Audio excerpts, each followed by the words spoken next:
পড়েছি মায়ায়, আহা কি যে করি হায়। ঈদ উল আজহার শুভেচ্ছা। কোরবানি শুধু আমাদের রান্না বান্না উৎসব পোশাক তা না, আমাদের শেখায় ত্যাগ, দায়িত্ব। কন্যারে বলবো মনের কথা শোন। ভীষণ একটা জমজমাট আড্ডা হবে, ঈদের আড্ডা হবে।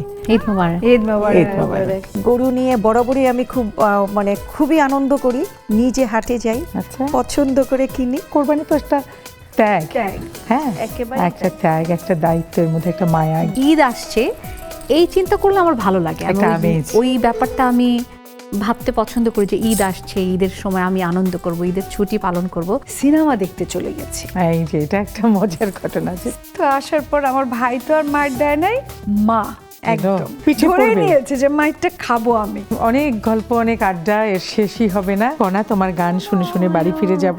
বৃষ্টি তবু এলো না, মাতাল হাওয়ার ধ্বনি বৃষ্টি কি শোনে না, ময়ূর পেখম তোলে ধিমতা না দেরে না। নেক্সাস টেলিভিশনে বর্ণাঢ্য ঈদ আয়োজনে গল্প আড্ডায় মেতে উঠুন। মনিরা ইউসুফ মেমির উপস্থাপনায় ঈদ আড্ডায় অংশ নেবেন জনপ্রিয় অভিনয় শিল্পী ফারজানা চুমকি, বিউটি এক্সপার্ট আলিয়া শারমিন কোচি ও জনপ্রিয় সঙ্গীত শিল্পী দিলশাদ নাহার কণা। দেখবেন ঈদের তৃতীয় দিন সন্ধ্যা ৬টায়। প্রযোজক ডক্টর জাকিয়া সুলতানা।